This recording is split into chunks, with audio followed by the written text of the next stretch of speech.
أستغفر الله رب البرايا، أستغفر الله من الخطايا، أستغفر الله رب البرايا، أستغفر الله من الخطايا.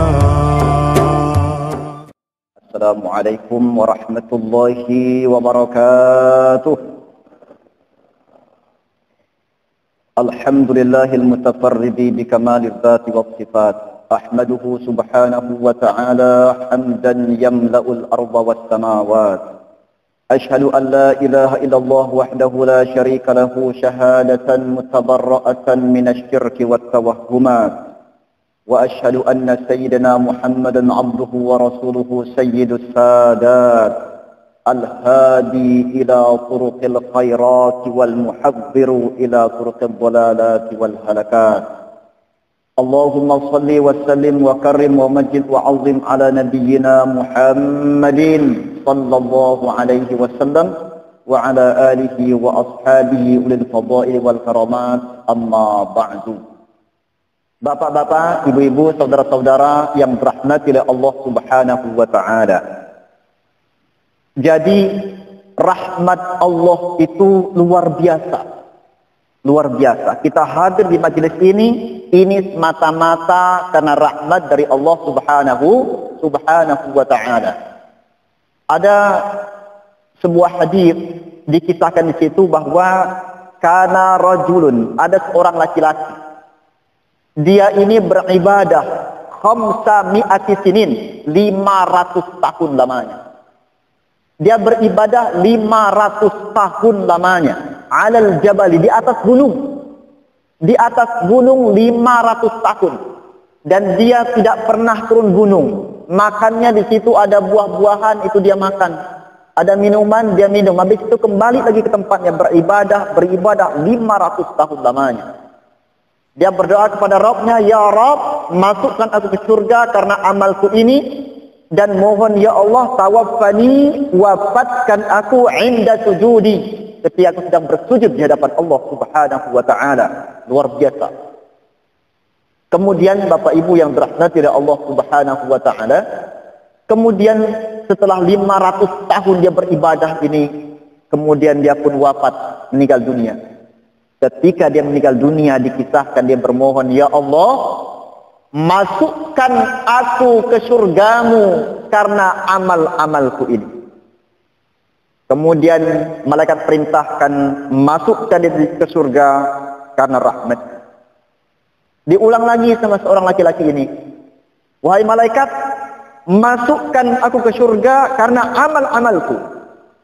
Kemudian malaikat menjawab perintah Allah Ta'ala, engkau masuk surga bukan karena amal-amalmu, tapi engkau masuk surga karena rahmatku.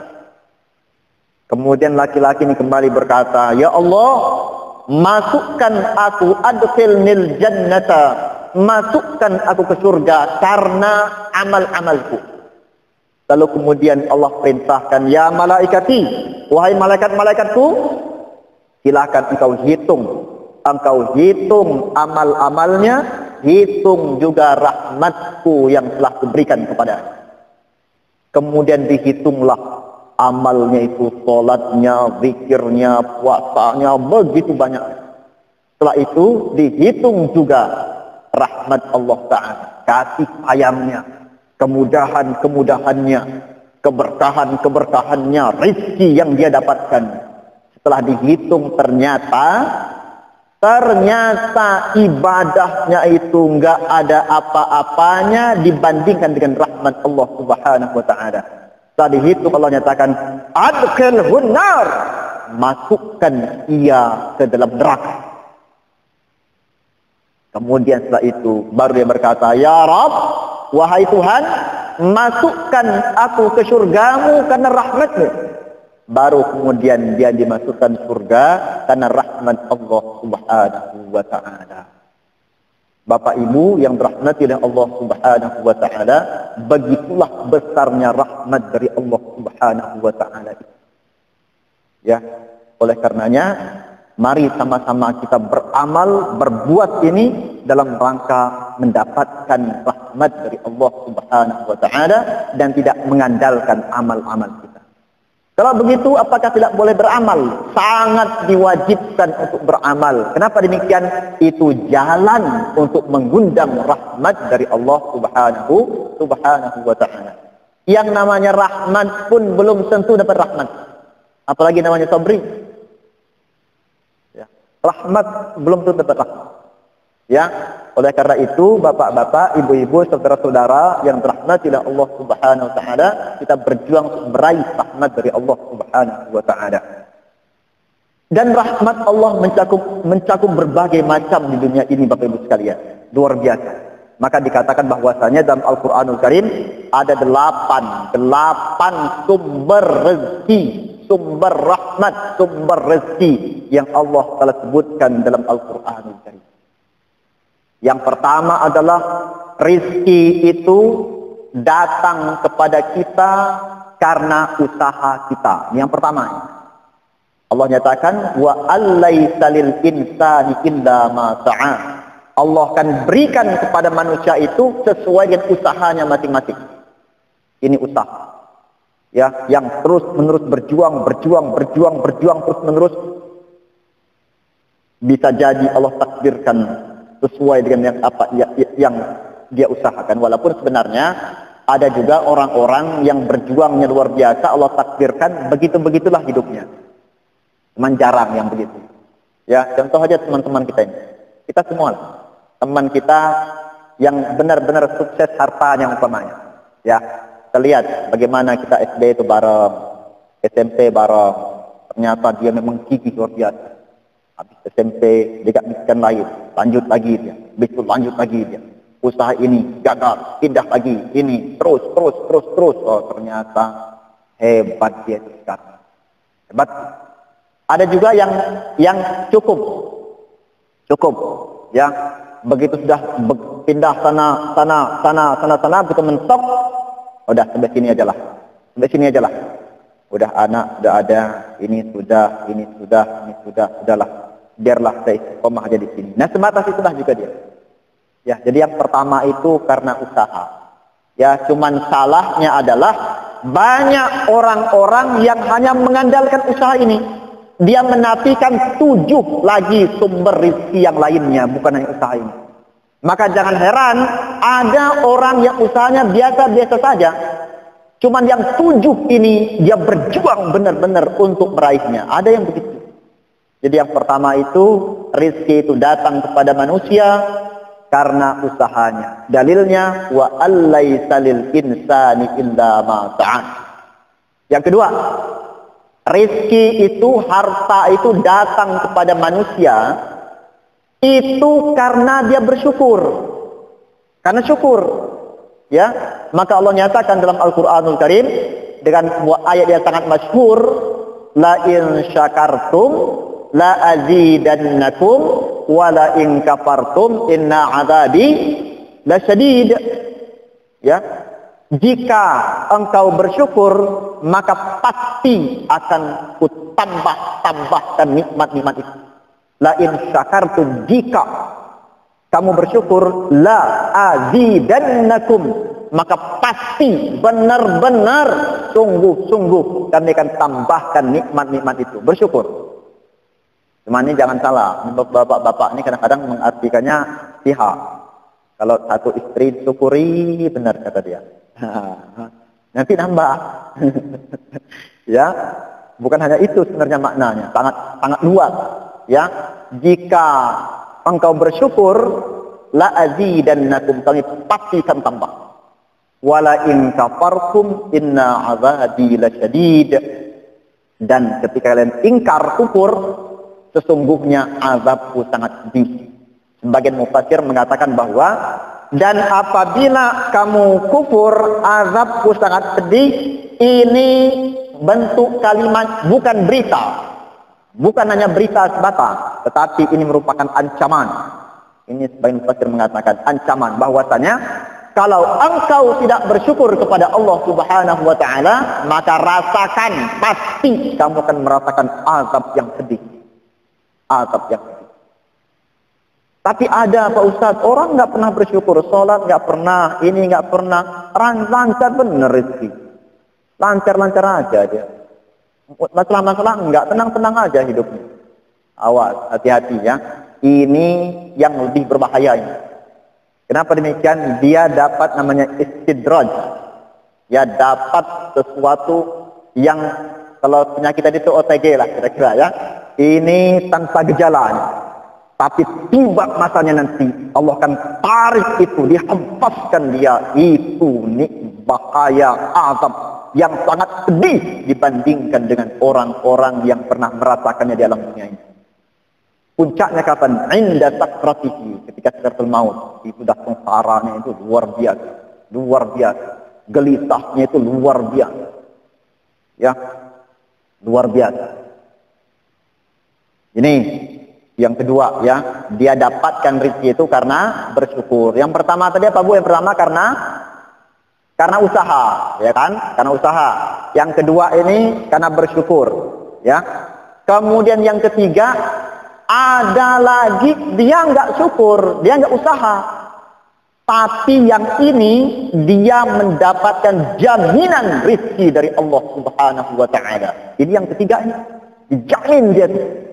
Ya, wama min dabbatin fil ardi, dalilnya wama min dabbatin fil ardi illa 'ala Allahi rizquha wa ya'lamu mustaqarraha wa mustawda'aha.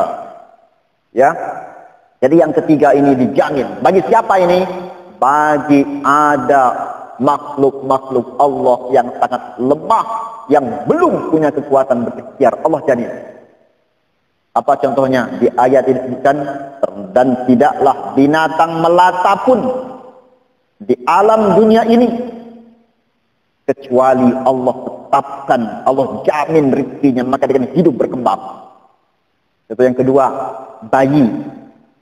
Coba, setiap kali bayi dibuang, apakah ada dia nggak selamat? Dia masih hidup. Allah jamin selamat dia tuh. Ada yang lewat, oh diangkat, diurus, luar biasa. Diurus. Allah jamin. Ada makhluk-makhluk Allah yang lemah ini, ternyata Allah jamin. Ya, bayangkan kita semua Bapak sekalian, ketika kita mendapatkan musibah yang sangat berat, ternyata Allah masih jamin hidup ini. Luar biasa. Ya, ini yang ketiga. Kemudian yang keempat. Yang keempat, rezeki itu datang karena istighfar. Istighfar mendatangkan rezeki. Makanya nanti jemaah sekalian, setelah kita kaji ini semua, mari sama-sama kita evaluasi ini di mana pintu rezeki yang ketutup nih. Yang mana yang nutup nih, kita buka. Kita bukakan sekat-sekatnya ini. Bukakan. Yang keempat ini karena istighfar. Dalilnya surah Nuh. Allah Subhanahu wa taala berfirman, "Istaghfiru rabbakum innahu kana ghaffara yursilis samaa'a 'alaikum midrara wa yumdidkum bi amwalin wa banin." Ya. Mohonlah kalian ampun kepada Allah Subhanahu wa taala. Yursilis samaa'a 'alaikum midrara, maka Allah akan turunkan hujan rahmat keberkahan yang lebat.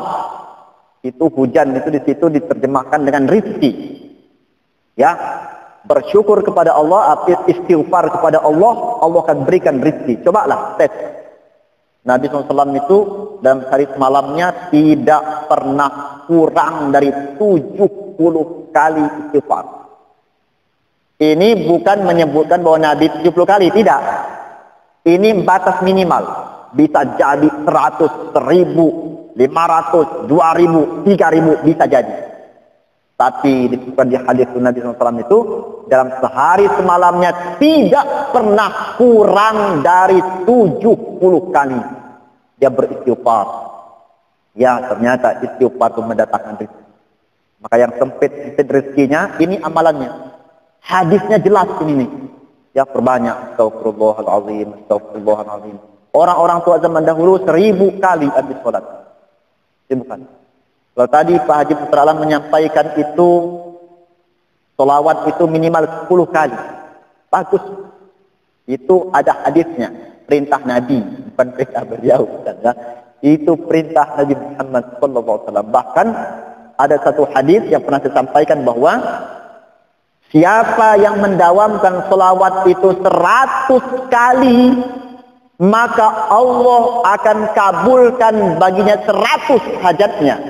Yang 70 itu urusan akhiratnya, yang 30-nya itu urusan dunianya. Allah akan beri. Sekarang urusan dunia.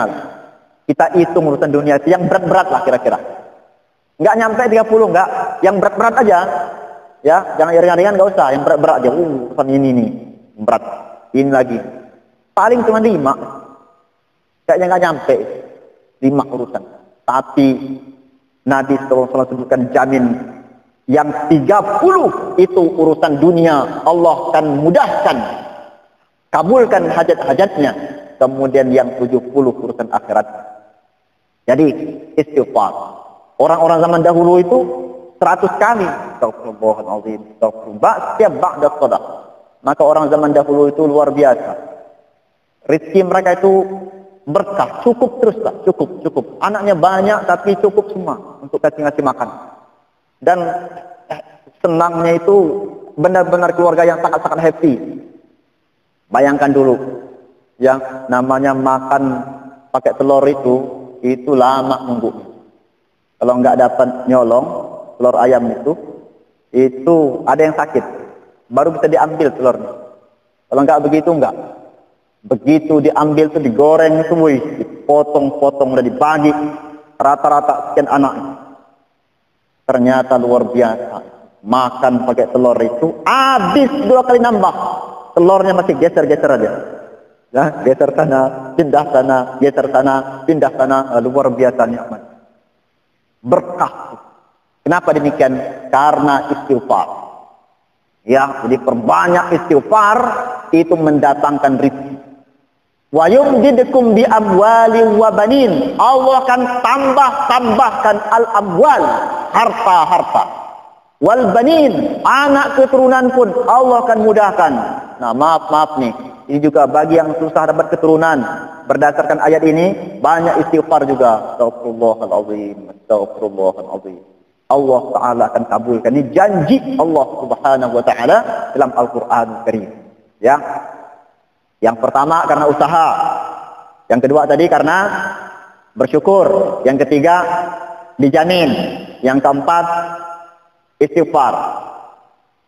Ya. Kemudian berikutnya adalah karena sedekah. Nah, ini karena sedekah.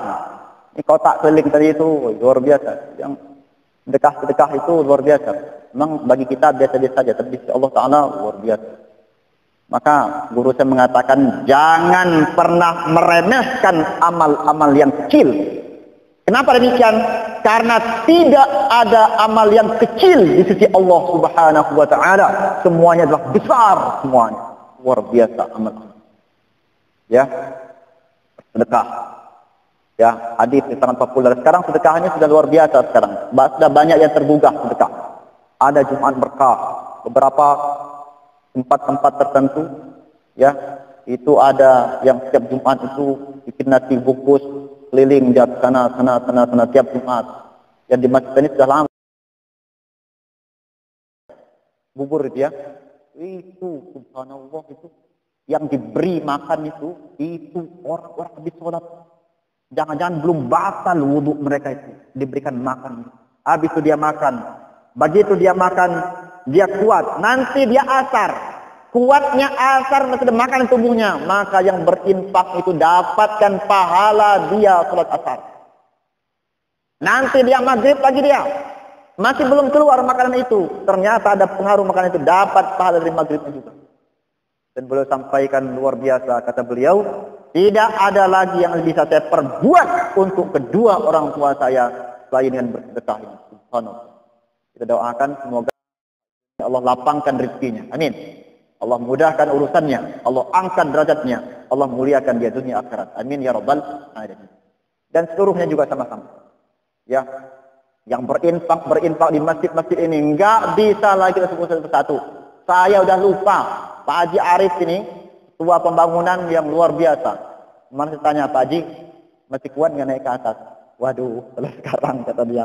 Tapi di masa itu, ya 2013, ya kuat luar biasa. Ya, Pak Ali itu ke atas yang mentungin, ngelepasin apa namanya semen-semen itu luar biasa. Semua jemaah-jemaahnya luar biasa. Masing-masing ada amal-amal. Ya, bagi Hendra Putra, bendahara mencatat tertibnya luar biasa juga. Ya, itu semuanya tidak akan ada hilang catatannya. Maka amal-amal ini capek, lelah, luar biasa. Tapi lelah itu nanti akan hilang. Capek itu nanti akan pulih. Tapi pahala itu tidak akan pernah terhapus dari catatan Allah Subhanahu wa ta'ala. Luar biasa. Ya, maka bapak-bapak, ibu-ibu yang dirahmati oleh Allah Subhanahu wa ta'ala, ini sebab sedekah. Ya, tidaklah orang hamba, kata Nabi SAW, ma minkum min ahadin, tidaklah salah seorang di antara kalian, seorang hamba, dia berada di pagi hari kecuali Allah turunkan dua malaikat untuknya. Malaikat yang pertama berdoa, Allahumma ya Allah, Allahumma ya Allah, lapangkan rizki orang ini manakala dia bersedekah pada hari ini. Malaikat kedua berdoa, ya Rabb, sempitkan rizki orang ini manakala dia enggan untuk berinfak pada hari ini.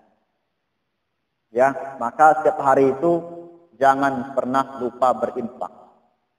Tapi Pak Ustadz, uang ini benar-benar pas-pasan benar. Infak itu nggak mesti harus dengan sedekah, itu nggak mesti harus dengan uang. Ada tenaga, ya, ada kotor. Kalau senang Ustadz Fauzan, dia nyapu. Sedekah dia pada hari itu. Niatkan, dia sedekah pada hari itu. Niatkan.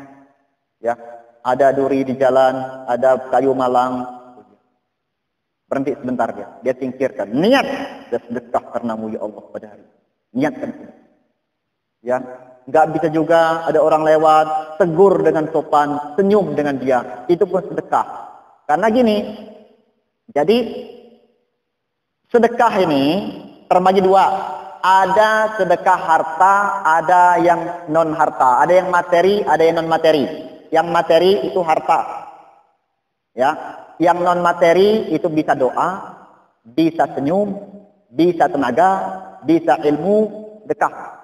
Saya dah niat dekah dari awal tadi. Dekah ilmu. Ya, dekah. Yang materi non materi. Yang materi ini dibagi lagi. Ada sedekah wajib, namanya zakat. Ada sedekah sunnah, namanya infak, hibah, ada wakaf, macam-macam sedekah sunnah.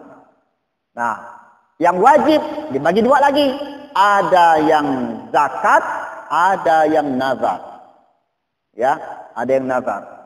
Dia, saya andaikan nanti saya anak ini selesai kuliah, maka saya bernazar saya akan motong kambing. Dekah motong kambing. Itu nazar. Nazar itu wajib untuk ditunaikan. Ya, kalau nggak ditunaikan dosa. Kenapa demikian? Menjadi nazar baginya. Orang zaman dulu begitu dia ada nazar dia nih. Saya nazar. Kalau saya ini nanti saya memotong kambing, itu nazar dia. Kemudian belum terwujud nazar itu sakit-sakitan dia, sakit-sakitan, sampai meninggal dunia. Begitu meninggal dunia kata keluarganya dia punya nazar itu, baru ditunaikan. Ya, baru ditunaikan. Ya, jadi sedekah. Sedekahnya yang keberapa tadi yang sedekahnya? Yang kelima, ya, yang kelima sedekah. Kemudian yang berikutnya, sumber rezeki itu sedekah. Yang keenam adalah dia datang lewat menikah. Ya, menikah. Menikah yang bahasa yang paling bagus, paling tepat, paling indah, paling syar'i adalah menikah. Kalau kawin itu ya belum, ya kalau secara umum bisa juga lah dikatakan. Cuman yang paling bagus itu bahasanya itu menikah. Ya, makanya ada orang itu membeda-bedakan apa bedanya kawin menikah, gitu ya. Jadi yang bagus itu bahasanya adalah menikah. Apa dalilnya? Allah berfirman dalam Al-Quranul Karim. Wankihul ayyama minkum wassalihin min ibadikum wa imaikum iyakunu fuqara yughnihimullahu min fadlih. Menikahlah kalian. Ya, iyakunu fuqara, andaikan kalian fakir, andaikan kalian miskin, andaikan kalian susah, yughnihimullahu min fadlih. Allah Ta'ala akan kayakan kalian dengan keutamaan dari Allah Subhanahu wa Ta'ala. Ini teorinya. Tapi prakteknya, bayangkan zaman dulu kita mau menikah, maju mundur. Tapi gimana ini? Datang lagi orang, kamu mau nikah, ngasih apa semana istrimu, kerjaan belum, ini belum, nah, dan lagi itu. Ya, waduh, gimana? Akhirnya calon istri itu pindah arah. Akhirnya pindah arah dia. Kenapa? Itu nggak jelas ini kapan kepastiannya ini. Akhirnya mundur lagi satu. Ya, maju mundur sama Pak. Ya, kita ini saya rasa sama lah semuanya. Bagaimana perjuanganku dulu gini. Saya lama belum maju mundur itu berpikir tuh. Saya umur 27. Kalau pas benar itu Pak, umur 25. Pas benar. 25 itu umur Nabi menikah. Saya berpikir kenapa Nabi itu umur 25. Nah, renungkan sekarang. Anak masuk SD umur 6 tahun, ya kan? 6 tahun. Tambah 6 tahun lagi SD. Jadi berapa tuh? 12. Tambah 3 tahun SMP, jadi berapa? Berapa? 15. Tambah 3 tahun SMA, jadi berapa? 18. Tambah 4 tahun S1, jadi berapa? 22. Tambah 2 tahun S2, berapa? 24 ya? 24. Tambah lagi lebih kurang 2 tahun atau 3 tahun, 2 tahun S3, berapa? 27. Ya, jadi targetnya adalah dia itu selesai S2, sedang proses S3, masa-masa jeniusnya, masa-masa otaknya brilian, ketika itu menikah dia. Luar biasa. Maka yang menikah, yang masih umur-umurnya di bawah, renungkan baik-baik ini. Nabi itu sukses dunia, ini dia tundukkan.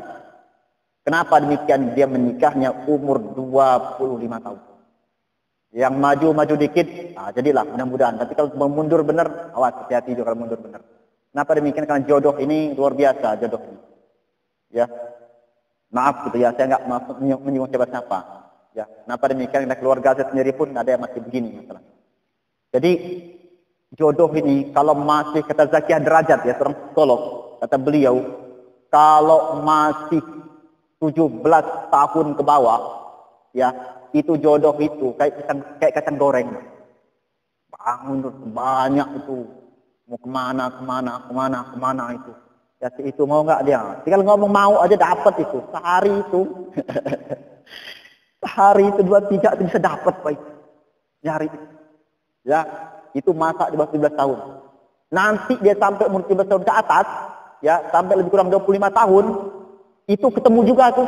Tapi nggak segampang yang pertama tadi. Tapi di masa ini udah pada serius nih. Udah serius nih. Serius. Nah, kemudian dari 25 sampai 30 udah berkurang. Berkurang nih. Ada berkurang. 30 sampai dengan umur 35 itu orang lain sudah sibuk berjuang. Berjuang menjodoh-jodohkan. 30 sampai 40. Berjuang benar-benar tuh. Sama ini enggak ketemu, sama ini enggak cocok deh. Berjuang. Tapi 40 ke atas dia sudah malas, yang menjodoh-jodohkan pun sudah malas. Ini nih yang terjadi nih. Kalau sudah 40 ke atas. Ya, maka luar biasa nih masa-masa ini. Ya. Jadi ini dengan menikah itu, ya, ayyakunu fuqara yughnihimullah. Andaikan kamu tuh miskin, menderita, Allah akan kayakan, Allah akan jamin. Allah akan jamin. Akhirnya terakhir itu saya diskusi dengan teman saya. Dia sudah menikah duluan. Apa dia bilang? Kan dia begini. Caranya, ilmunya begini kata beliau. Kalau orang-orang kaya orang hebat, orang mampu. Iya, dia bilang, berpikirnya adalah bagaimana nanti? Nanti bagaimana? Kalau kamu menikah, rumah belum, ini belum, ini belum, ini belum, nanti bagaimana? Itu rumus orang hebat, orang kaya. Kalau kita niatkan, dia bilang, jangan pakai rumus itu. Bagaimana nanti? Itu aja. Jangan nanti bagaimana? Bagaimana nanti? Gimana gini-gini enggak mau tahu, pusing seperti bagaimana nanti adalah. Pusing mikirnya itu. Enggak jadi nanti. Bagaimana nanti? Ya, karena menikah. Berikutnya adalah karena anak. Karena anak. Orang berpikir kalau rezeki itu ada anak itu semakin susah. Ternyata Allah Ta'ala jamin dalam Al-Quranul Karim. وَلَا تَقْتُلُوا أَوْلَادَكُمْ خَشْيَةَ إِمْلَاقٍ نَحْنُ نَرْزُقُكُمْ وَإِيَّاكُمْ. Jangan kalian takut terhadap anak-anak yang Allah takdirkan untuk kalian. Jangan kalian bunuh, sengsarakan mereka karena takut miskin. Allah nyatakan nahnu narzuqukum wa iyyakum. Kami, kata Allah Ta'ala, yang berikan rizki kepada mereka dan rizki kepada dirimu juga. Allah Ta'ala jamin anak. Ya, maka zaman dahulu ada banyak anak, banyak rizki, itu benar juga. Kalau unsur-unsur ini diikuti, ya. Tapi kalau unsur-unsur nggak diikuti, nah itu kembali kepada program Pak Haji. 2 anak cukup, itu ya. Keluarga berkualitas, kalau bahasa beliau, ya. Nah, kemudian lagi yang berikutnya, rizki itu datang karena rizki yang tidak terduga, yang tak terduga. Ini yang luar biasa tak terduganya. Allah nyatakan juga, wa may yattaqillaha yaj'al lahu makhraja wa yarzuqhu min haitsu la yahtasib. Siapa yang bertakwa kepada Allah Subhanahu wa taala, Allah akan berikan kepadanya jalan keluar dari kesulitan yang dia hadapi. Wa yarzuqhu, dan Allah berikan rezeki untuknya min haitsu la yahtasib, dari arah yang tidak terduga, tidak disangka-sangka. Ternyata kalau bahasa orang itu rezeki apa namanya? Rezeki macan. Rezeki macan namanya itu, enggak terduga, tahu-tahu luar biasa, ya. Luar biasa, ya. Rezekinya itu rezeki benar-benar, ya. Maka ini luar biasa, ya. Inilah Bapak Ibu sekalian sumber-sumber rezeki, ya, sumber-sumber rezeki yang Allah sebutkan dalam Al-Qur'anul Karim. Dalam Quran, ya, dalam hadis masih banyak lagi. Dalam Quran aja sudah begini banyak sumber-sumber rezeki dari Allah Subhanahu wa taala. Ya, ketika dengan menikah rezeki itu semakin bagus. Ya, semakin bagus, semakin harmonis. Ya, kenapa demikian? Ketika di situ ada kejujuran dan sebagainya. Jadi suami ini pencinta sepeda. Ya. Ini dia, apa namanya? Goeser lah dia. Pencinta. Akhirnya kan sementara istrinya kurang suka sepeda ini. Di suatu ketika dia ini cari sepeda lah dia. Begitu cari sepeda itu dapatlah sepeda itu yang menurut dia itu lumayan bagus lah. Itu 4 juta harga. 4 juta harga. Dan itu standarnya itu 5 juta, 6 juta. Tapi didapatnya itu 4 juta. Akhirnya bawa pulang ke rumah. Tanya istrinya. Sepeda negatif lagi ya? Iya. Berapa ini? Ini harganya 1 juta. Kata suaminya, 1 juta harganya. Kata istrinya, mahal banget sepeda 1 juta. Orang 500 dapat itu. Dalam hati suaminya, ya Allah, 1 juta udah murah bener lah. Akhirnya taruh di rumah, suaminya pergi. Pergilah suaminya. Betulnya pergi, datang tetangga teman istrinya itu. Suamimu bagus ya sepedanya, baru lagi ya? Iya, ganti lagi. Dia beli 1 juta katanya. Iya tah? Iya. Saya bayar ya, 2 juta. Mau nggak? Boleh lah, ambillah 2 juta. 2 juta masih untung, dia bilang. Dijual lah sama istrinya itu 2 juta. Ya. Begitu suaminya pulang, ya Allah, lemah dia. Ya luar biasa. Kata istrinya, bang, ini kan 1 juta harganya. Ini 1 juta untuk beli lagi. 1 juta untuk saya. Dapat 1 juta saya. Ya. Ternyata suaminya kena kepala. Akhirnya stres deh gara-gara itu. Belinya sekian juta, jual murah sama istrinya. Ya. Nah, bagaimana ini? Ini Allah tegaskan bahwa menikah itu sumber datangnya rizki. Tetapi ketika di situ tidak ada kejujuran, penuh kedustaan, jauh dari perintah Allah Ta'ala, ini pun akan Allah cabut bahwa menikah itu sumber datangnya rizki dari Allah Subhanahu wa Ta'ala. Itu saja sekalian. Waktu suruk telah tiba, semoga ada manfaatnya. Semoga Allah golongkan kita semua termasuk hamba-hamba yang beriman. Dan semoga siapapun yang Allah wafatkan di antara kita tiba masanya nanti, Allah wafatkan dengan husnul khatimah. Amin. Ya Rabbal Alamin. Subhanakallahumma wa bihamdika asyhadu an la ilaha illa anta astaghfiruka wa atubu ilaik. Wassalamualaikum warahmatullahi wabarakatuh. من الخطايا أستغفر الله رب البرايا أستغفر الله من الخطايا